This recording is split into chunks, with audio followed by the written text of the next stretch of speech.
Good evening, everyone. On behalf of Dr. Ferebee and myself, I would like to welcome all of you to this presentation. I could tell you how Dr. Ferebee has revolutionized my writing style and has continuously drilled me on grammar and sentence structure. But I could also say that he really has made a difference in my life, both as my honors project thesis director and also just as a mentor figure. So I thank you for that, Dr. Ferebee.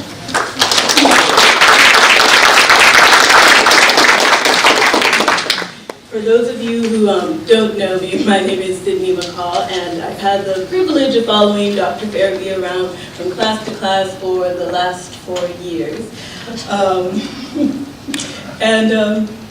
It's been an adventure. But enough about me. We're here because we either know or are interested in Dr. Ferebee. So, for those of you who don't know, Dr. Ferebee received his BA with honors in English from the University of Florida and his MA and PhD in English from the University of New Mexico. And his dissertation was on none other than Virginia Woolf, or more specifically, Virginia Woolf as an essayist. As an educator, Dr. Ferebee's history of courses taught include 20th century British literature, images of women in modern world literature, defining the 60s, rock and roll as cultural history, the short story, gender studies, and studies in contemporary literature. And he also taught a course on Virginia Woolf. Some notable honors include the National Endowment for the Humanities Summer Seminar for College Teachers, directed by Professor Daniel Schwartz from Cornell University. Also, the Alumni Distinguished Faculty Award, President's Leadership Award, Omicron Delta Kappa, Jefferson Pilot Professor, Exemplary Teacher of the Year. And for those of you who don't know, Dr. Ferebee also has a fan club on campus. And the interesting thing about this fan club is that most of the students aren't actually English majors. So that just shows you the impact that he's had on students even outside of the English program. Now, if I was going to go through the whole list of awards and presentations and publications and courses that he has taught, we would probably be here for another hour. But needless to say, this man has made an impact at on the campus of North Carolina Wesleyan College, and we do appreciate what he has done. I've been told that at the end of Dr. Ferebee's presentation to stick around for refreshments and a few words from some of his students. But besides that, let's have Dr. Ferebee come up and begin his presentation.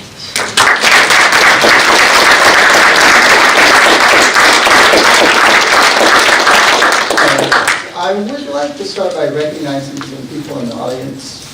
David Jones and Rick Watson taught history here for many years.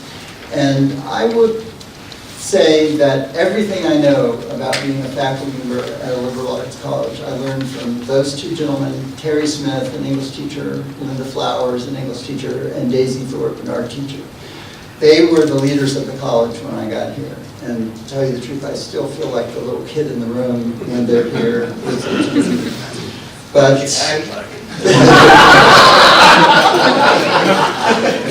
and I'd also like to say that I gave my first Fourth Monday in 1986. And what that means is that this is a tradition that's lasted. And the only other one that has to do with faculty talking that I can think of is the Jefferson Pilot Professor of Lectureship. And am I incorrect to remember that you actually started that tradition over in the library, David? So that's been and I don't know when Fourth Monday started, but it's been here ever since I got here, and it's been something that someone has to keep going every year. And so I appreciate a lot that that's happened. And I'd also like to say that you can't begin a talk as a liberal arts teacher without reminding the audience that Plato was right.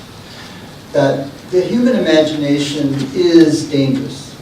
It is the reason he kept poets out of the utopia, because they are always making people think. And as I've been trying to convince my students since I first started teaching at the University of New Mexico in 1975, people have always created art.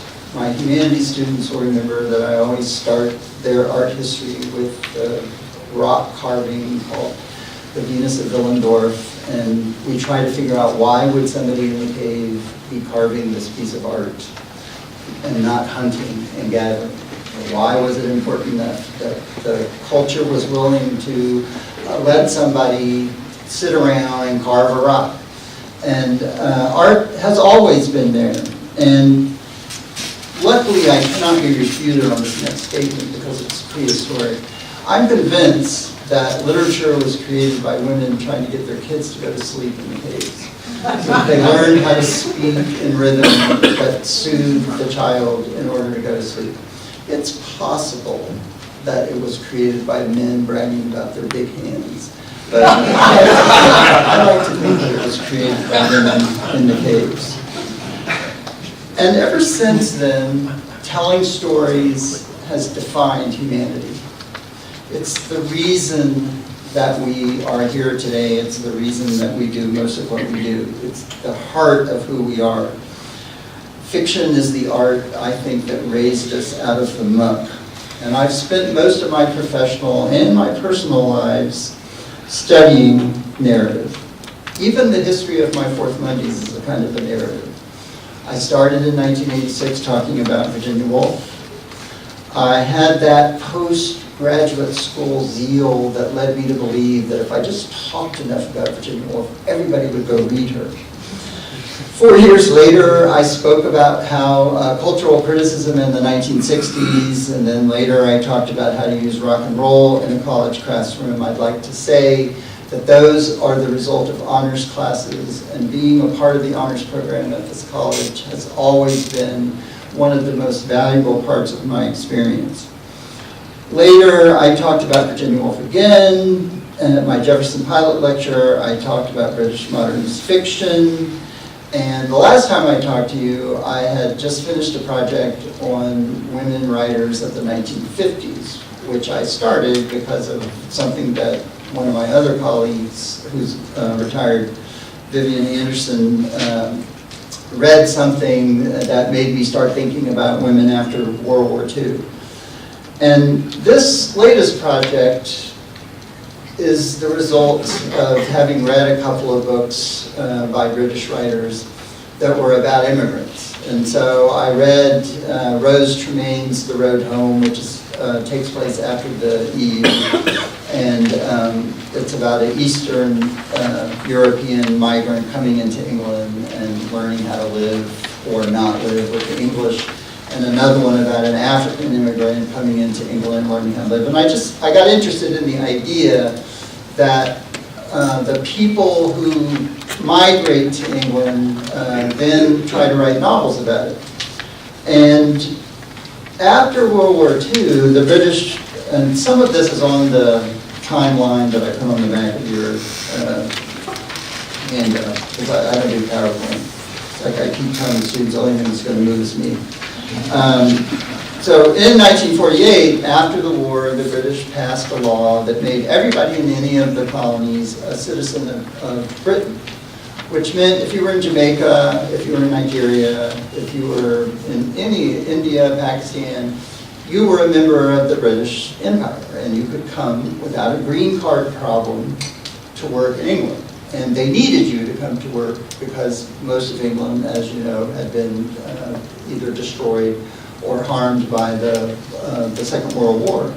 So all of these people, beginning in 1947, with the picture that I put on the front, the Windrush is usually seen as the beginning of this influx. It was a boat that came from the Caribbean, especially from Jamaica, and brought the first wave of these immigrants. So they're often referred to as the Windrush generation.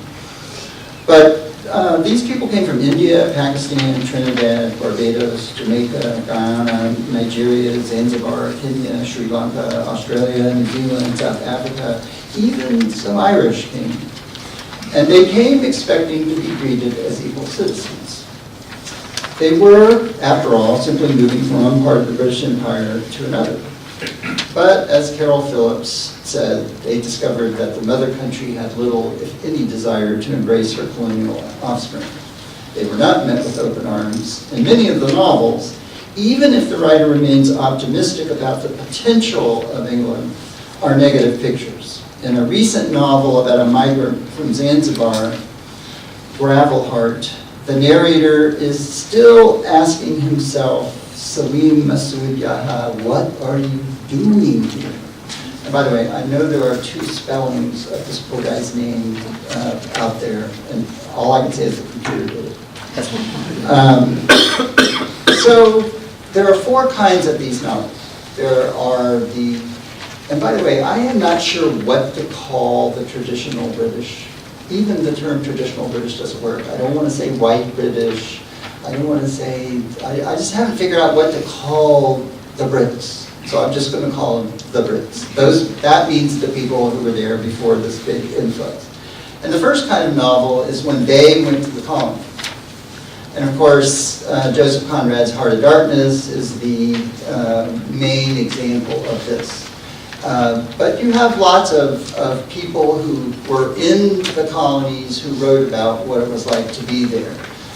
Doris Lessing's The Grass is Singing and some of her other books. There are lots of these kinds of novels, and I've been reading those for a long time. Then there are the colonized people looking at the people who have come into their country. And Chinua Achebe's Things Fall Apart would be an example some of you might recognize of one of those books. And there is the migrant looking at his own country. And there are the novels I'm interested in, the migrant who has come to his new home and is writing about that. In a recent Netflix show called The Crown, I gotta learn how to stream, a young Queen Elizabeth II is talking to her children sometime in the 50s. And one of them is watching the television, and there's a story about a riot in Guyana.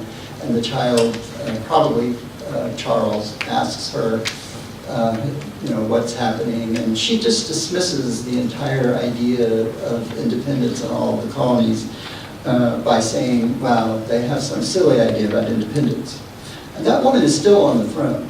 This is not that long ago when all of this stuff is happening. This is not ancient history. This is happening right now in some ways. Even in novels that aren't about what I'm looking at, I've been reading a lot of British detective novels, and in one by Jane Casey, the narrator comments on the jumble of accents that she hears around her, and she's not in London, she's out in the country. And in another one, there's a local village has a city council meeting, and in the city council meeting, some of the Brits are complaining about the number of immigrants. So that it's not just the immigrant who is writing about this. And unfortunately, what I discovered when I started looking at this is that Britain is having pretty much the same racial problems we have. It's different because of slavery. A lot of our racial problems come from the fact that we took people and brought them here. And in England, it's a different situation. Most of the people who came voluntarily, and as I said, were kind of given jobs. But they still find themselves in a foreign country and didn't think it was going to be foreign. And I would also say, before I start talking about the novels that I'm going to talk about, that I thought this was going to be an easy project when I first started it. This is what I mean about Plato. I thought, well, I can do this. There can't be that many novels. written by migrants looking at England. And so far, there's 120 on my list. The secondary research, I also thought, well, hell, I'll be at the beginning of this will be easy. There's a business in this kind of criticism. So this is a project I'm going to take with me into retirement. People keep asking me what I'm going to do in retirement as if I'm going to become a different person or something. And I'm still going to be reading, I'm still going to be writing, I'm still going to be worrying about students not doing well enough. I mean, a lot of stuff isn't going to change, and I haven't finished this, so I'm telling you that this is really a progress report. I have not finished reading or thinking about what I'm doing. But I asked myself kind of the questions about what has the migrants' experience within the colonizer's nation been? How has the migrant constructed or reconstructed an identity? Because that's what happens when you leave your home. And a lot of the novels begin in the homeland. And then usually what you see is the community that those people live with. And it's usually a very tight village community in which everybody knows everybody, and it's not always like that, but a lot of them begin with that. And then they go to England to try to help themselves financially, and they have no community and are met with the cold of England instead of the warmth of where a lot of the countries that they came from. But, so, who am I at home if home isn't home? Is one of the questions that they ask. And one of my discoveries, as I said, is that they meet resistance. I mean, they aren't welcomed home. The non-white presence creates a visibility in England that creates a crisis in national identity and citizenship, which we're seeing all over Europe at this point. It's not just England having this kind of confrontation. But the Brits think you are not like us, therefore you are not us. And yet we told you you could come here. I might add, if you look at my history line, it didn't take long for the Brits to pass another law saying that wasn't really true. We're not really going to give everybody citizenship. And so the first generation, the Windrush generation, starts writing, and again, some of these novels, the novels I put in boldface are the ones I'm actually going to talk about. But a lot of times the first one that people look at is George Lamming's 1954, The Immigrants. And in there, the narrator says, England was not only a place, but also a heritage. So that's what they thought. And this is about Africans and Jamaicans in London trying to find a new definition of the self as exiles. Who am I in this new place?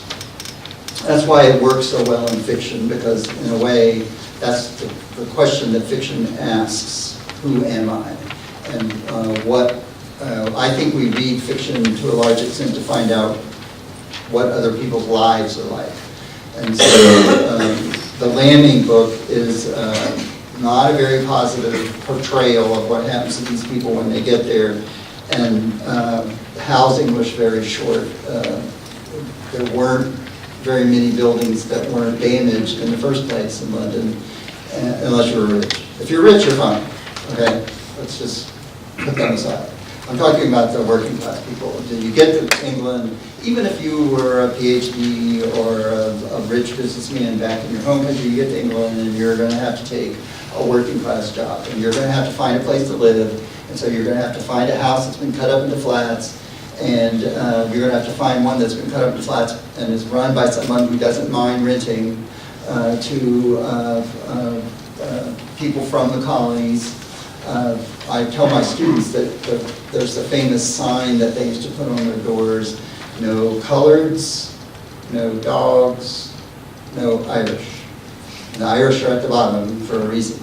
But that was what these people confronted when they got there. So Lamming's book, The Immigrants, is a good picture of that, and the police harassment that they face. I mean, as I say, it's pretty negative. But I like to start with Sam Selden's 1956, The Lonely Londoners, and you can tell even from the title of that what's happening. So this is the first generation. They speak a creolized English. They're not really proficient in the BBC English. They're Caribbeans, and they come to seek a new home and don't find it, and yet, what can you do?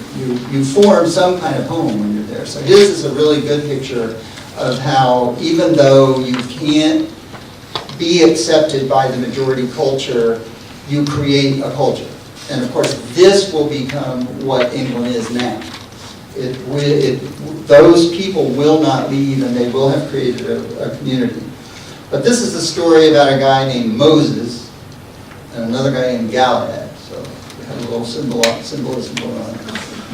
And Moses has already been in England for 10 years when the book starts, and Galahad has just arrived. And one of the first things that happens is that when Moses goes over to the dock to meet Galahad, another guy is there to meet his mother, and his mother gets off, and then about 20 other people from the extended family get off. And he was only expecting his mother. And he's living in a city where if you can find a flat, period. So he's found a place that he isn't embarrassed to take his mother to. And yet, her sister's kids, everybody gets off the boat. And he says, Mom, what is happening here? And she said, well, and this is the community that they had back there. Aunt Sarah wanted to come, and you can't come with Aunt Sarah and not bring Cousin Betty and Cousin Joe. And so, we all got on the ship, and here we are. Let's go. And so, anyway, Moses sees this and takes Galahad into England, and I just wanted to read a little bit of what these guys find. So, again, one of the things that you notice in a lot of these books is how cold they find England. They get off, they get on the boat in Jamaica, and they get off in Liverpool, and it's cold. So that's one thing that's happening in this little section I'm going to read. This is after Galahad realizes that things aren't going to go as well as he thought they would. He's lying in his bed in this room that he shares with several other guys. But at this stage, Galahad was like a duck. When the rain falls, everything is running off him. Though it used to have times when he lay down on the bed in the basement room in the water, and all the experiences come to him, and he say, Lord, what is it we people do in the world that we have to suffer so? What is it we want that the white people and them find it so hard to give? A little work, a little food, a little place to sleep. We are not asking for the sun or for the moon. We only want to get by, and we don't even want to get on. So that this is typical of what a lot of these characters find when they get to England, is that they don't understand why they're not being accepted. Because they came from a community where they were completely accepted, and come to a place where they don't know, as I say, how to identify themselves anymore. At the end of the book, Moses, who is very cynical when Galahad first gets there and doesn't think that anything's going to work for Galahad, he sees Galahad finding a way to live in London. And Moses decides that maybe he should find a way too. So he actually changes because of Galahad. And he's thinking about a friend of his who went over to France. Daniel was telling him how over in France, all kinds of fellows writing books that turned out to be bestsellers. Taxi driver, porter, road sweeper, it didn't matter. One day you're sweating in the factory, and the next day all the newspapers have your name and photo saying how you are a new literary giant. He watched a tugboat on the Thames, wondering if he could ever write a book like that, what everybody would buy. It was a summer night, laughter fell softly. It was the sort of night that if you wasn't making love to a woman, you feel you was the only person in the world like that. So Moses is still cynical, but believes that something better can happen. And at the beginning of this little journey that we're taking, that's about the best you can hope for. The first generation doesn't find much to hope for in England. The next book I would like to talk about is Carol Phillips' Final Passage. And this is a classic in this kind of work. Everybody reads this one. I've been teaching this one for quite a while. And this, again, is about Caribbeans who come up from London. But Phillips is in the second generation. He's not in the Windrush generation. He's a child of the Windrush generation. And this is the story of a woman, Lila, and her husband Michael, who start on the island, get married. Michael is a bum and doesn't treat Lila very well, but she's married to him, they have a child, and she gets them on the boat to go to England because her mother has already gone over to England and she wants to follow her mother because her mom isn't very well. And Lila is very educated, has learned how to teach English, and she thinks that she just gets to England. She will make a complete break with everything, all her problems that she had, because she's not leaving her completely happy house. And when she gets there, the first thing she notices when she gets off the boat, she asks a guy for directions, a Cockney guy at the docks, and he doesn't understand a word she's saying, and she thinks she's learned how to speak the mother tongue completely. And language is a part of almost all of these books, about how difficult it is, and if you're in England, you know what they're talking about, how difficult it is sometimes to understand the speed with which they speak and so forth. But Lila thinks that she is going to be accepted and get a job as a teacher, and they laugh at her. And her marriage breaks up with Michael, but he gets her pregnant again before she leaves. So she, at the end of the book, she is pregnant, alone, the other kid hanging off of her, and she doesn't know what's going to happen to her. And again, I just want to read a little bit.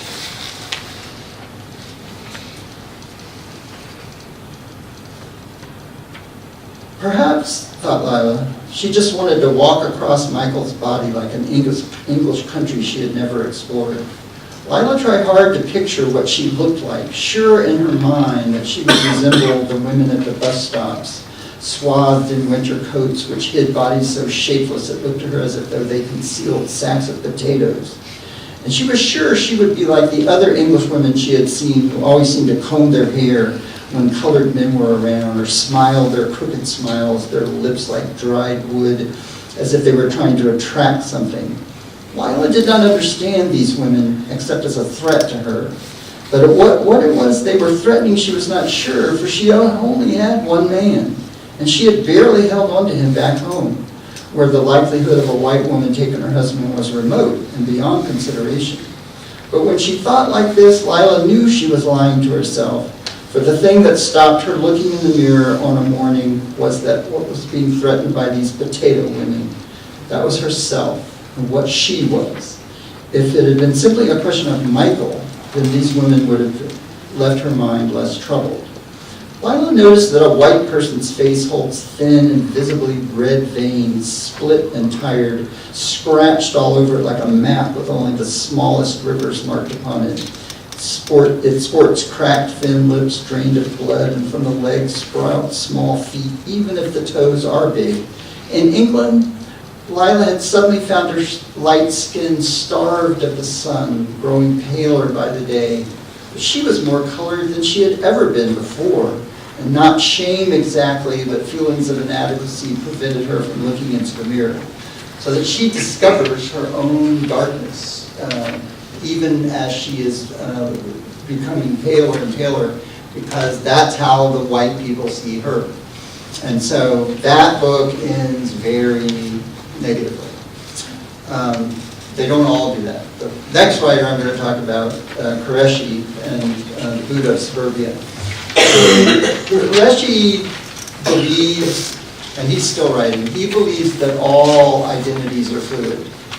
That there is no such thing as nationality or sexuality or race, that we are constantly changing, and that England is changing. He sees England changing as well as the people who come to England. And the Buddha of Suburbia is about, these are Indians, he lives in the suburbs. So again, this is the second generation. His parents came over, but he has actually been born. He starts the novel by saying, I'm an Englishman bred and born. And so he doesn't understand why he's not treated that way. And because his family lives in the suburbs, he knows a lot of white people, and he goes to school with a lot of white people, and he isn't treated the way he thinks that they treat each other. But for whatever reason, the narrator doesn't care. He is able to accept differences in a way that most people aren't. And he also he doesn't think there are any rules, so he changes he sleeps with men, he sleeps with women. His father is a kind of an atheist who's making a lot of money by pretending to be a Buddhist monk. I mean, Qureshi just sees the entire culture as a place where everybody can try on new masks, and at one point in the novel, he is asked by a white director, he wants to be an actor, and he's asked by a white director to play an Indian in an adaptation of a Kipling story. And he agrees to do it because it's a job. And then he starts doing it, and the guy says, wait a minute, you don't sound Indian. And he says, well, I'm not Indian, I'm English. And the guy said, no, we want you because you're brought up and you're supposed to sound Indian, so sound Indian. And the narrator says, well, I've never been to India. I'm English. I can act, but I can't do that. I don't understand what you're talking about. And later he gets a job on a soap opera, which, that's a steady job, so that's good. In England, things like EastEnders and those kind of soap operas that are long-lasting. So if you get a job, you can often stay on it for years. And he decides that he's going to introduce England to a guy who looks Indian but sounds English. And so that's what he does. And I just want to, again, read a little bit of his. And his novel ends relatively happy. His family has figured out how to live there, and for whatever reason, they just don't let the Brits bring them down as much as some of the other characters in the other novels do. But here is a conversation that he's having with his mother. Or he's having a conversation with his mother, and then the narrator says, the doors of the train were closing, but I managed to nip through them. As I walked up to the platform, I resolved to break with Eleanor, this is his white lover. I would have to see her every day at the theater, but I'd never address her as lover again. It was over, my first real love affair. There would be others. She preferred Pike, Sweet Jean, her black lover, London's best mine, who emptied bedpans in the hospital soaps, killed himself because every day, by look or remark or attitude, the English told him they hated him, and they never let him forget that they thought him a nigger, a slave, a lower being. And we pursued English roses as we pursued England. By possessing these prizes, this kindness and beauty, we stared defiantly into the eye of the empire and all its self-regard, into the eye of Harry Back, that's another character, into the eye of the great fucking Dane. We became part of England and yet proudly stood outside of it. But to be truly free, we had to free ourselves of all bitterness and resentment. How was this possible when the bitterness and resentment were generated afresh every day? And that the novel is about him figuring out how to do that. The Brits aren't going to change, he decides. They're going to want somebody on the soap opera who makes them feel better about the empire falling apart. And so that's what he will give them.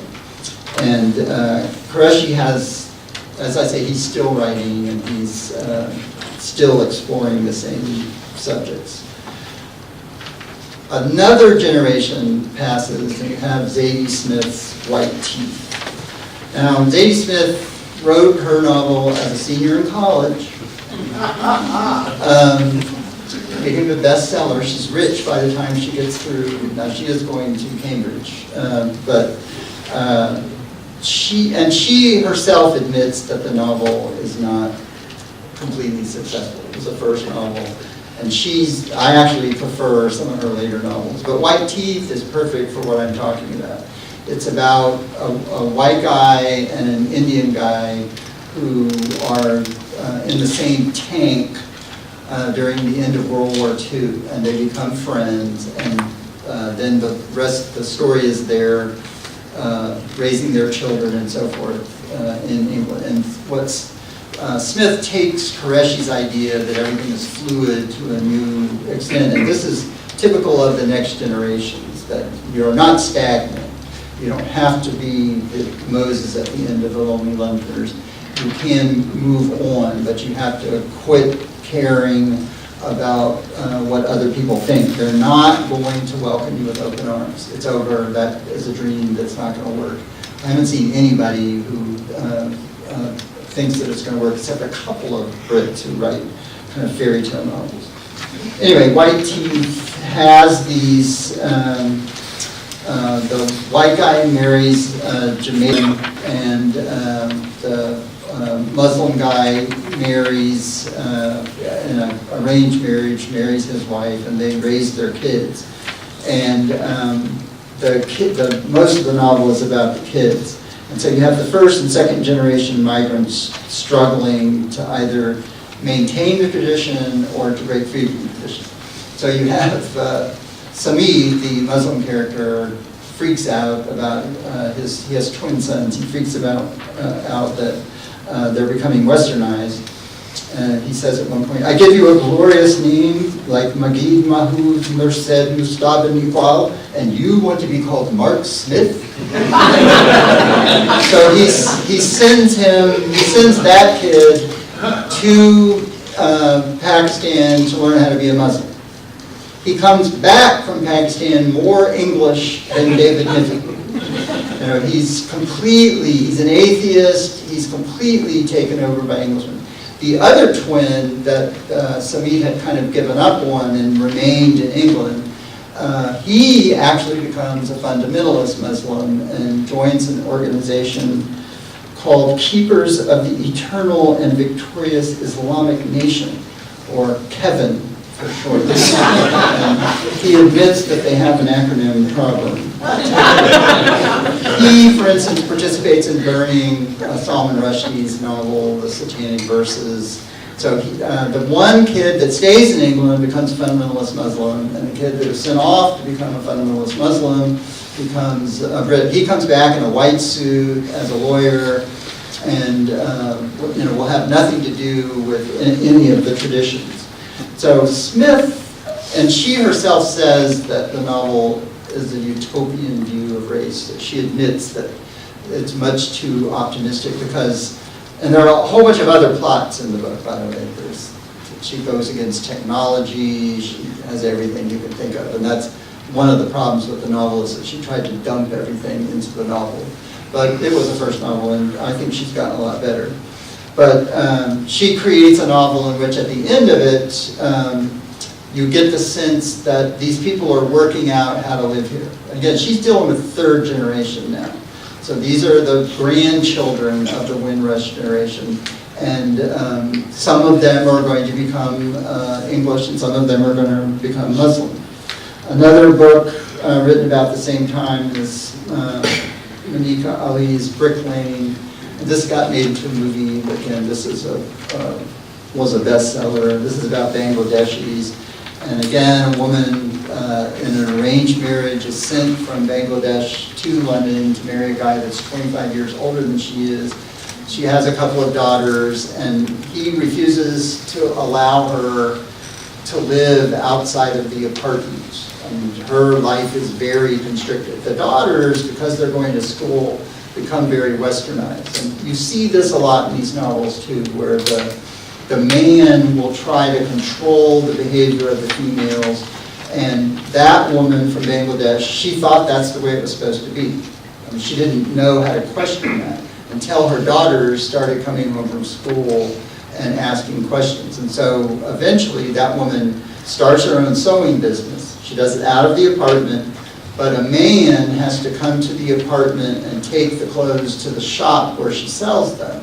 And she ends up falling in love with him and having an affair. And the husband decides to go back to Bangladesh. That's been his dream all along, to make a little money in England and go back home. He never does make any money, but he decides to go home anyway. And he just assumes everybody's going with him. And the mother talks to the daughters. They say, there's no way we're going.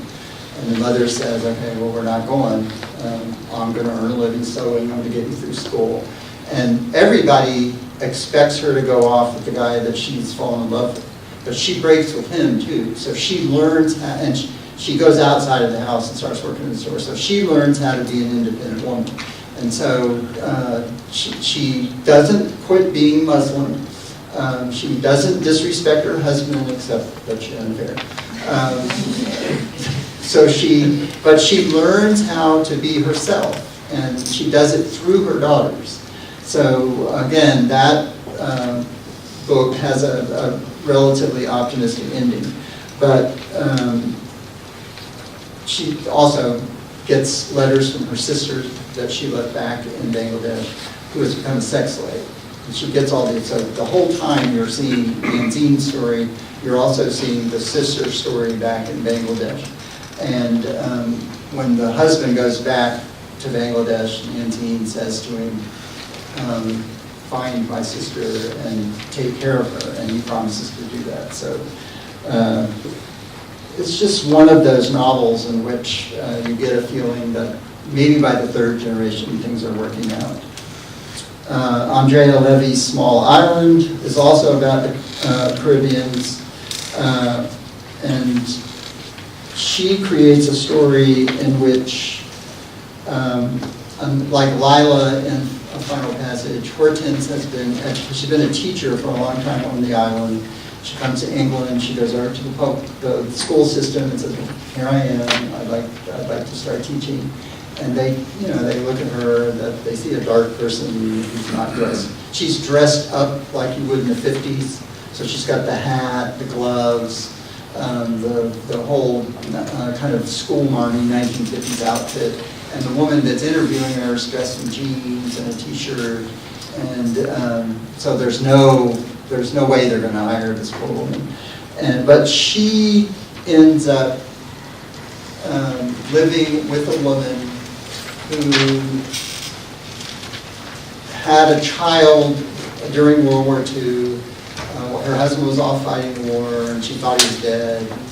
She had an affair with a black soldier that she rented a room to, and from Jamaica. And she gets pregnant with this child, and she doesn't know what to do. When the child is born, and it's a black child, she doesn't know how she's going to be able to raise the child. And so she convinces Hortense, the woman from Jamaica, and her husband to take the child.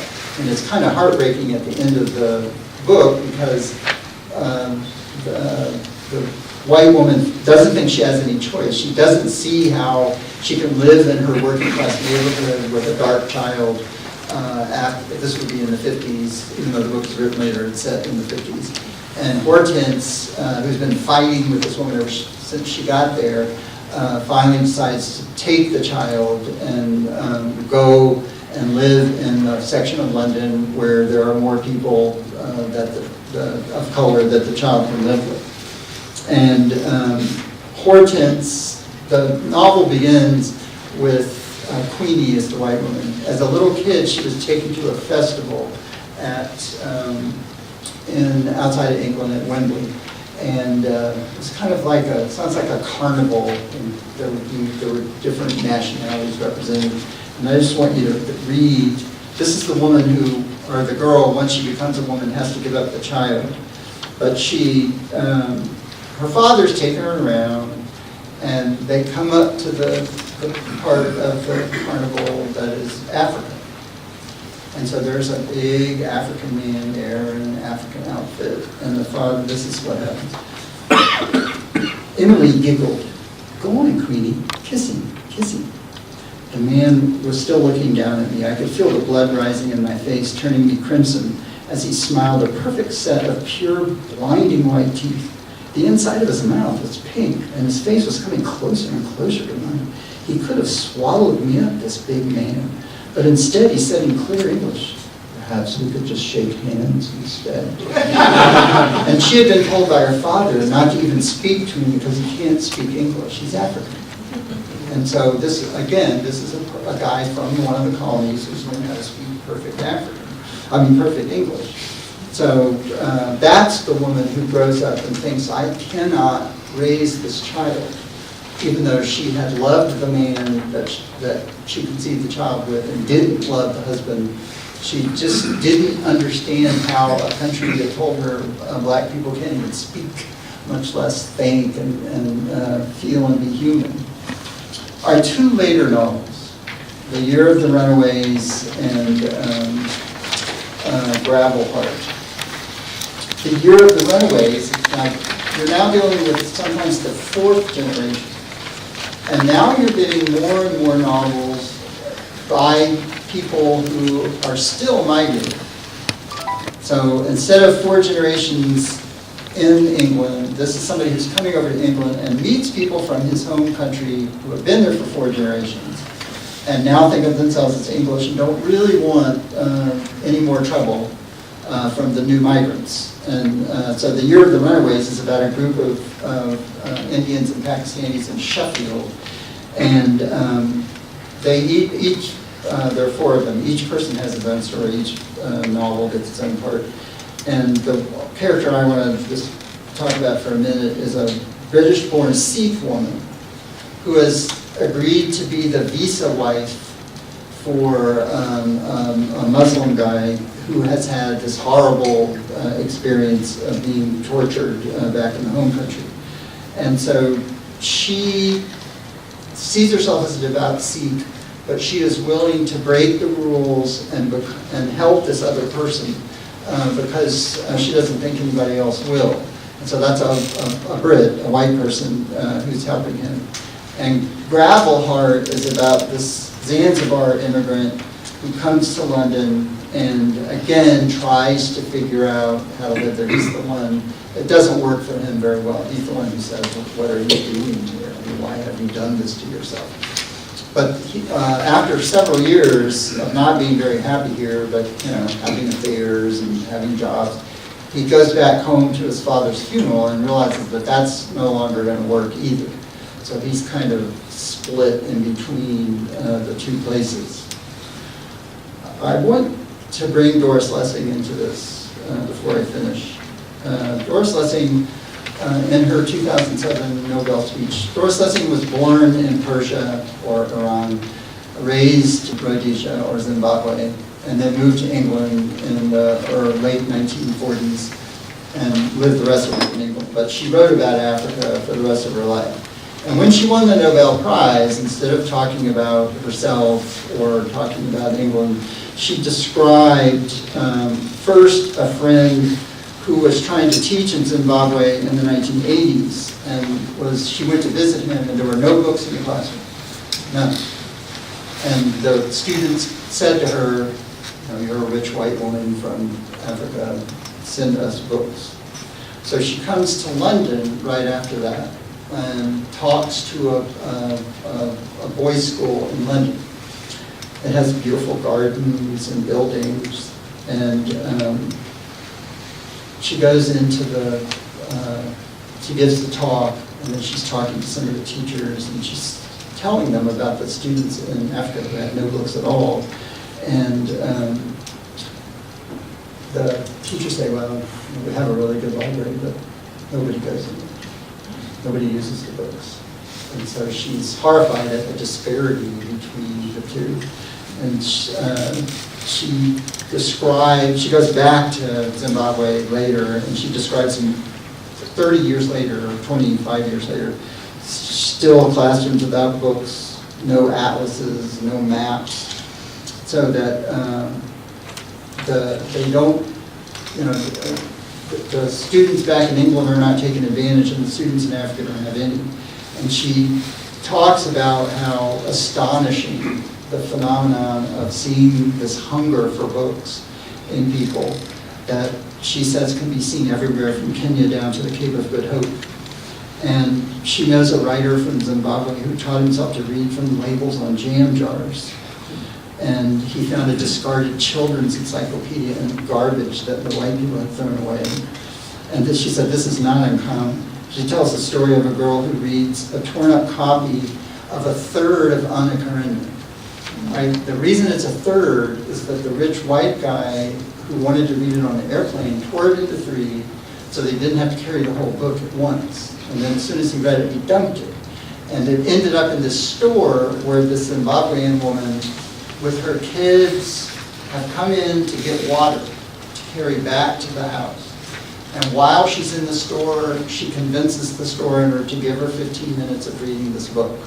Kids hanging off of her, water, you can't spill this water. So, and she, Doris Lessing imagines, what is this woman thinking on the way back? What does she think about Anna Karenina? Anna Karenina is a novel by Tolstoy about a woman who has an affair and ends up putting her head under a train. That's the short description. But she's, so, somehow this third of a book ended up there, and again, Lessing, I can't write like this. Through the dreaded dust of an African drought, carrying a jug of water for her children, she imagines Anna's life. So, Lessing says, the storytellers, the people who tell stories, go all the way back, as I was saying at the beginning, to some forest where a great fire burns and shamans dance and sing. Because our heritage of stories began in fire, magic, and the spirit world. And this is a quote from the end of her talk. The storyteller is deep inside of every one of us. The story maker is always with us. Let us suppose our world is ravaged by war, by the horrors that all of us can easily imagine. Let us suppose that floods wash through our cities, the seas rise. But the storyteller will be there, for it is our imaginations which shape us, keep us, create us, for good or for ill. It is our stories that will recreate us when we are torn, hurt, even destroyed. It is the storyteller, the dream maker, the myth maker that is our phoenix, that represents us at our best and our most creative.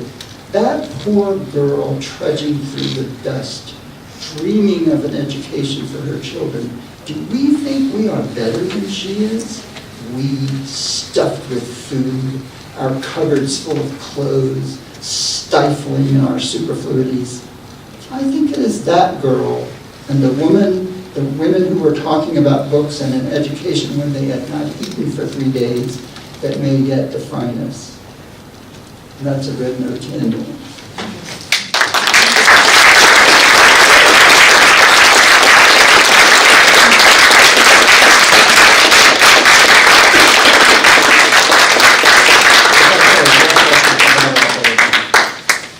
I would be happy to answer any questions. Did you see the production of Small Island, and what did Yep. you think of it? I don't remember what I know that when I taught the novel, we looked at it. I don't remember it well enough. What did you think? I thought it was pretty good.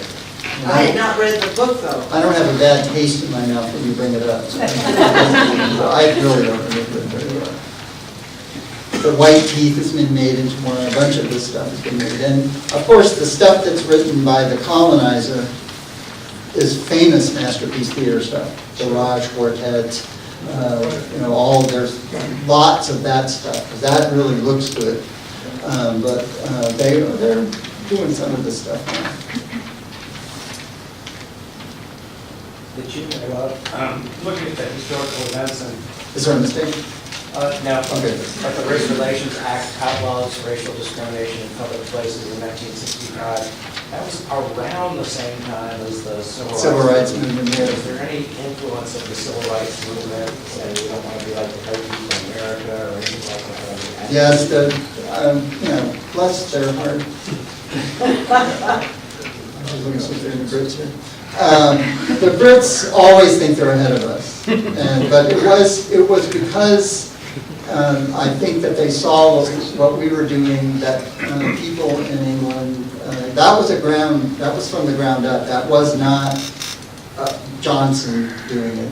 That was from the ground up. The changes that took place in England in the 60s, and it was also a reaction against what they had done. First they gave them citizenship, and then they kind of took it away. And so there was a generation later, there were people who were trying to rectify that problem. Did you get a consensus from your writers about whether the difficulties they faced in England were the result of their race or their class, or did it amount to the same thing? Well, I'm one of those people that does, I think race is a social construct. But you have to create that in order to hate it. But I think it was the color of their skin. I think they didn't look like Brits, therefore they're easy to spot.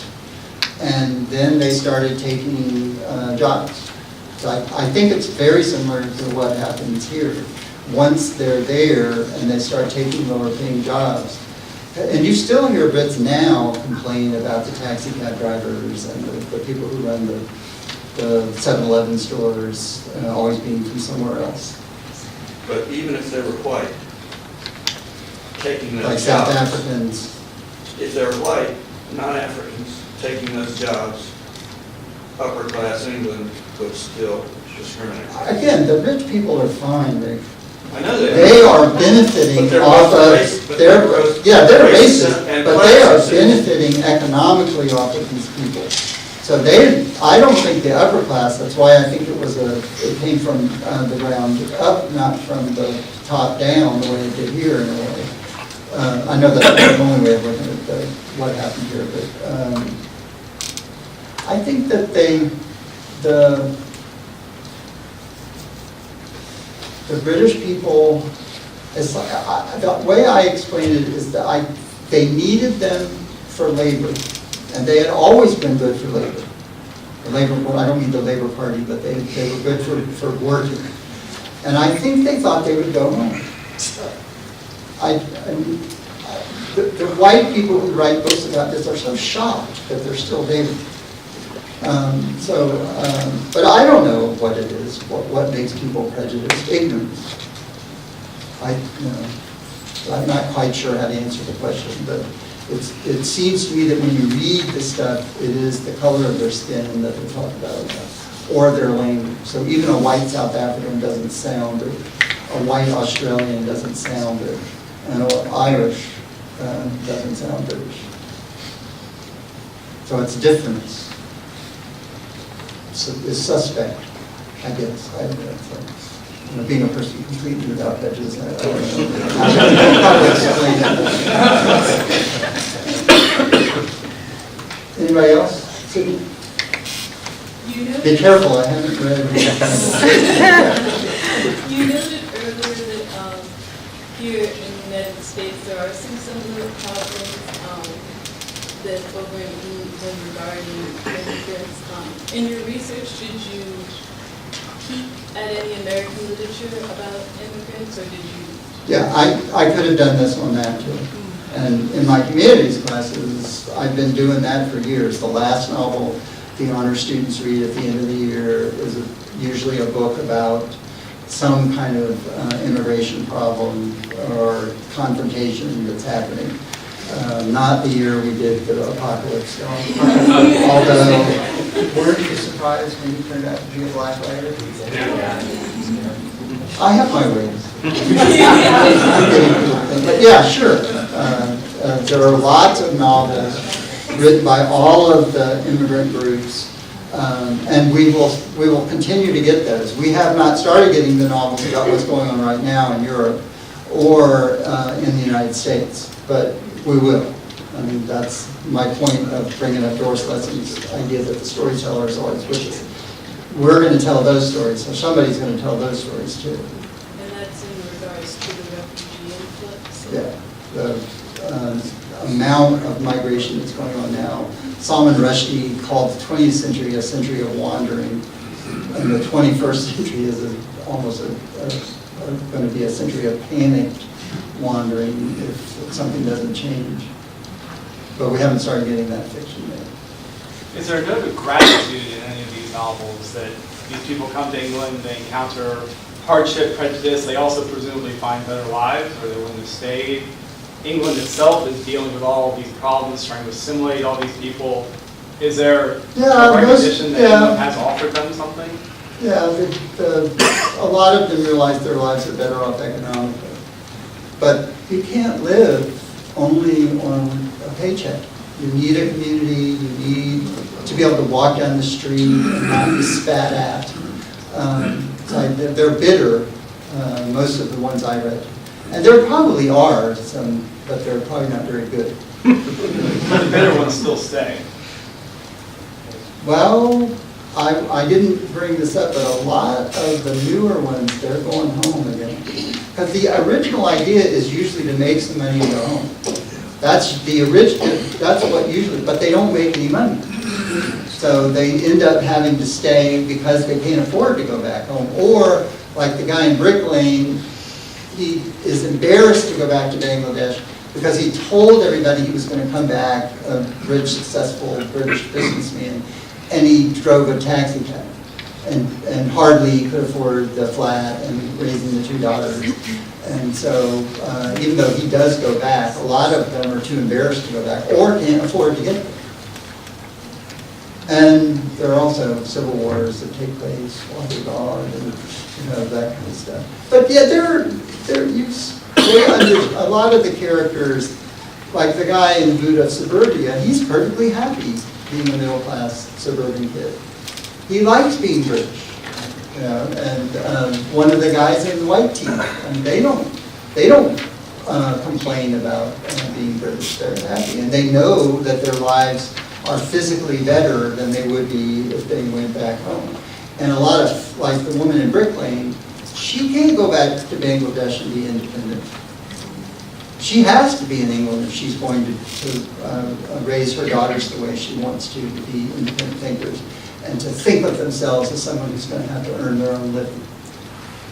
She sees her sister, that's the one where her sister is writing the letters back home where she's a sex slave and being abused by all these people. And that's the future if she goes back home. So, yeah, the more I think about it, the more there's gratitude. It's usually the men who are bitching. I hadn't thought about that. Early on, you mentioned the bridge would put up signs that say no colors, or it's like segregation type stuff. You mentioned that there's also no Irish. How do they compare? How do the Irish compare to like the Windrush generation? They're further like generation 1, 2, 3. They were also granted English citizenship because they needed them to come over. The connection between the English and the Irish is much more complicated than I can go into for the rest of the semester, much less than a couple of minutes.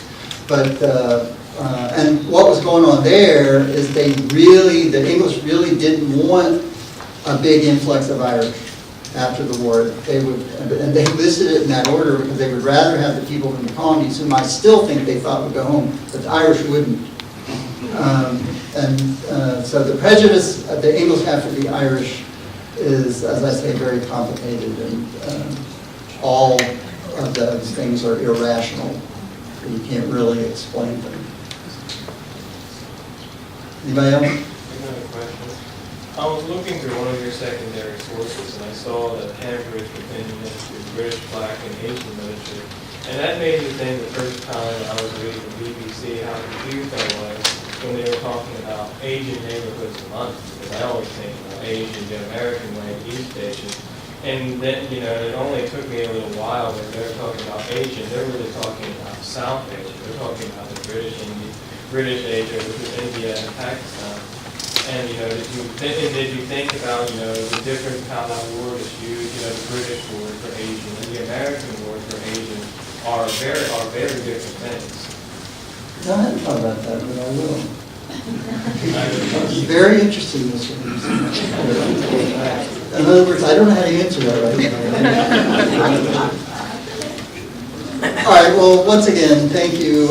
My colleagues are busy, students are busy. I know what it means to take an hour out of your day. Some of these people in this room, I might add, have already had me for 2 hours today. No greater love than any student. In honor of Dr. Ferebee's birthday, the provost has supplied some cake, so please stick around and wait for that to be cut.